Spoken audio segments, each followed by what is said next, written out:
or any other time. Joining me now live from Los Angeles is Steve Bassett, the organizer of the citizen hearing. Hi, Steve. How are you doing? Great to be with you, Robert. Now, this is not the first time that you went to the National Press Club and you invited military witnesses. What makes you believe that this time it will be a difference? What's happened in the past is there have been many press conferences at the National Press Club, and much credit to the Press Club for allowing this issue to be vetted appropriately. They would last a day, a couple of hours. There might be 2, 4, 5, 8 witnesses. There was a very large press conference in May 9th of 2001, the Disclosure Project's event, 18 witnesses. But these events did not achieve critical mass. What do I mean by that? Unless you get enough uranium in one place piled on top of each other, you don't get a chain reaction. And so the events would last a couple of hours. There'd be a bit of coverage, and that's it. What we're trying to do with the citizen hearing is create a critical mass event. So that we create generate a chain reaction in the media, which launches them into the full investigation mode, which they've not gone to. Now, what makes this event critical mass as opposed to a 2-hour press conference held at the National Press Club? One, the size and scope. It's not 2 hours in a day. It's 30 hours of testimony and question and answers over 5 days. It's not 5, 6, 7 witnesses or people testifying, or rather appearing in a press conference. It's 40 witnesses, about half of which are the top researchers in the world. The other half are representative of the hundreds of military, agency, and political witnesses that have come forward to speak to this issue from about first and second-hand encounters with events and evidence. Secondly, it's at the National Press Club, which is important, right? Most of the international press in Washington is right underneath it in that building. The rest of the press are within about a mile radius. And, of course, it's a very prestigious location. Also, the entire event is being webcast worldwide in 6 languages. And those 6 languages represent about half of the world's population. So we're going to do everything we can to see to it that people all over the world and media all over the world will get a chance to see and hear this evidence presented during this week so that they know it's time to engage this issue in the appropriate fashion. Finally, we're also filming the entire event to be part of a documentary that will come out later this year called Truth Embargo. And not finally, one other thing that gives this event critical mass. This is a hearing. A citizen hearing designed to look, feel like a real congressional hearing. The model we're going to use is probably the joint Senate-House hearings that take place. And hearing the testimony and asking the questions will, in fact, be former members of the United States Congress. A 7-term Congresswoman, Carolyn Kilpatrick. A two-term Democrat, 2-term Republican Democrat, Merrill, and a 2-term Senator, Mike Gravel. We hope to have another member of the committee announced within about a week or so. This has never been done before. The size, the scope of this event, the concept of the citizen hearing in this manner, plus the former members of Congress, has never been done. And so we hope to attract the world's attention and reach a critical mass. The media around the world have covered this issue. They haven't investigated it properly. They cover the events, they cover sightings, they write up thousands of news stories, but they don't ask the right questions of the Secretary of State, the Secretary of Defense, the head of the Joint Chiefs of Staff, the President, presidential aides, former members of the military, former CIA people. They simply don't ask those questions. They sort of stand down. We need to get them to the point where they will now ask those questions. Once they do, once they start doing that, the truth embargo, which is the end of which is the goal of this event and everything else that Paradigm Research Group does, I believe the truth embargo will not last the summer of 2013. Okay, so you have 40 witnesses. Can we go into details? Who's going to testify before your committee? Well, we have, let me bring a few up in front of me if I may. Some of the top researchers that will be there include Grant Cameron, Richard Dolan, the head of Newfork, Peter Davenport, legendary researcher Stanton Friedman, A.J. Gavard from Brazil, Linda Moulton Howe, Antonio Huneeus, Kevin Randall, Donald Schmidt, Tom Vallone in technology. Some of the military agency witnesses include Dr. Robert Wood, Jeffrey Torres, the son of Milton Torres, Colonel Oscar Santamaria of Peru, Colonel Ariel Sanchez of Uruguay, Nick Pope of the United Kingdom, Dr. Edgar Mitchell will be appearing by Skype. Dr. Jesse Marcel, along with his daughter and son. Dr. Anthony Choi from Peru. John Burroughs and Jim Peniston from the Bentwaters case.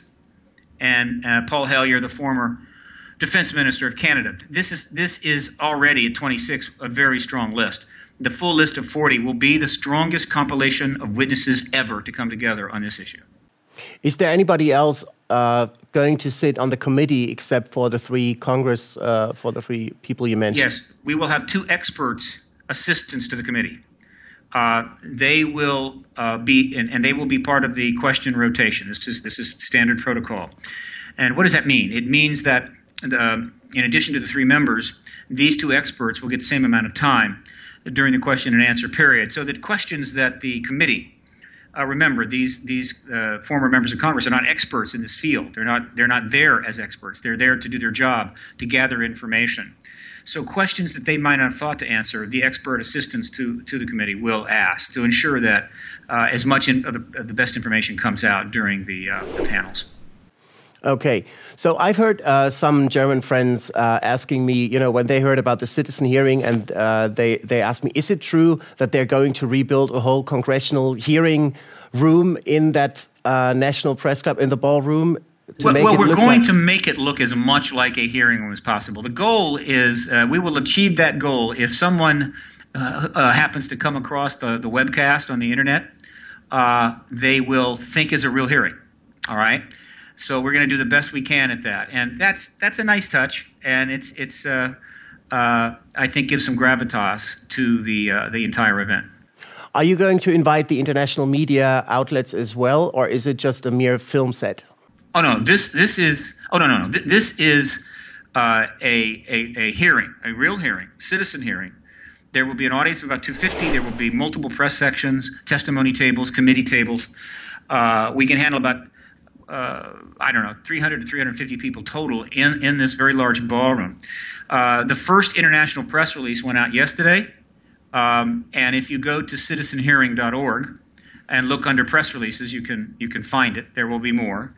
We're using PR Web, but we're using the high-end corporate account. So I think we went out to, 100,000 media outlets around the world. There will be more of these press releases, one after another. We're doing everything we can to get the international press involved in this because this is a global issue. This is not a U.S. issue by any means. This is a global issue affecting the entire world. And this is the reason, one of the reasons why we're webcasting it. The webcast, let me point this out. The webcast, which lasts for all 40 hours of the hearing, which includes interviews during the break and so forth, is available in 6 languages for $3.80. In other words, you go to citizenhearing.org and you go to the webcast. You can subscribe to the webcast in the language that works best for you, the entire event for $3.80. In the English and Spanish subscriptions, you also will be able to subscribe to, your subscription will include 15 hours of lectures that will be given during the evening after the hearing is over by 15 of the witnesses, 3 a night. And then everyone in those 6 languages can also subscribe to the archive of the entire event for 30 days after the event for $3.80. The languages that we are using are translating are English. Well, the number 1 language in the world is Mandarin. And that will be an archive, not live, because the Chinese won't allow, PRC will not allow live feed in. But we think they'll allow the archive. English, Hindi, Spanish, Arabic, and also Japanese. So that represents approximately 3.5 billion people. We're hoping that people from all around the world will take advantage of this extraordinary opportunity and watch as much of the citizen hearing as they can. Okay. Now, just my naive German point of view, I just recently read in the newspaper that the president of your country just signed a law that allows Monsanto to use genetically modified crop, even though the federal states won't like it. What makes you think that a president who signs such a law does have the slightest interest in in disclosing the truth about an extraterrestrial presence engaging the human race, even though it has so many implications? Well, this way. The situation right now is actually fairly simple. I can assure you the extraterrestrial issue is of extreme importance to every government in the world, but they won't engage it publicly. This is the truth embargo. This is the policy we're trying to end. But do they know about it? You bet they do. You don't think half the world's people have come to believe that UFOs are real? I mean, that ETs are behind the UFOs, but the governments don't know this? Of course they do.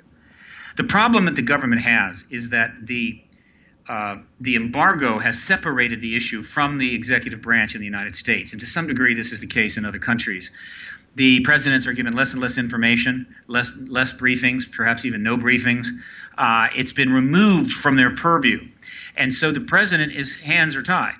The president of the United States cannot go before the American people. Same for the prime minister of the UK or Canada or other countries, and say, well, there's ETs here, but I haven't got any information because the Air Force and the CIA won't give it to me. You can't do that. And so the president is essentially hog-tied. Now, meanwhile, the Defense Department, the intelligence community, they work for the president. They're not another branch of government. They work for the president, who is their commander-in-chief. And so no member of the military or intelligence community is going to give a press conference announcing the ET presence. That would be treason, just for openers, and would damage the country in a lot of ways. And so the military intelligence community can't act. The president can't act.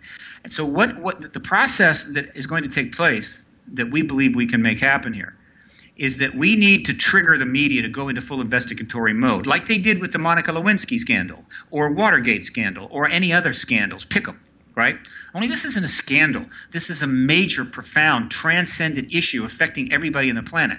We need to trigger the media to go in full investigative mode so they can draw upon a massive amount of evidence and start asking the tough questions of Bill Clinton, Hillary Clinton, John Podesta, Bill Richardson, Webster Hubbell, the President Obama spokesperson, the current Secretary of Defense, the current head of the CIA, and on and on and on. They ask those questions, and there are no answers that they can be given that aren't the truth that will not incite even more questions, and the truth embargo will be over. And so essentially, once that starts, the military intelligence complex in America and the president's office have really no choice but to meet. In other words, a representative from both will get together in private, and they will hash out the necessary terms between them that are required for disclosure to take place. What does the president need to go before the American people and tell them this? What does the military intelligence community expect in terms of how the disclosure is going to be handled and post-disclosure is going to be handled? Once that agreement is reached, disclosure can happen at any time afterwards, probably within a week. And this applies generally to most of the other countries. It applies to Brazil, the UK, France, less Germany, because I think Germany has much less interest in making a move here, China, Russia. This kind of agreement has got to be worked out between the head of state and the military intelligence complex, where the information and the management of these issues reside. I can assure you the management of the ET issue is not residing in a basement of the White House. It is being operated from within the Central Intelligence Agency, the other major intelligence agency, as well as the Department of Defense, under deep classification. And so for this to come out, you have to have a meeting of the minds, and that's what we're trying to generate by holding this hearing. All right, so where can I watch the webcast, and where can I find more information on the citizen hearing on disclosure? Well, it's all at citizenhearing.org, citizenhearing.org. You can find the subscription to the webcast, which is where you'll also watch them. You can find the list of the witnesses, the committee members, and other materials related to this event. And again, we hope that I'm sorry we couldn't, webcast in German. It's very expensive to do simultaneous translation on 40 hours of activity, so we were limited in the number of languages we could do. But we hope our English-speaking friends in Germany will join us and watch a great deal of this event that will take place April 29 to May 3. All right. So the citizen hearing on disclosure, April 29 to May 3 in Washington, D.C. at the National Press Club. Thank you very much, Steve Bassett, and good luck. You're welcome.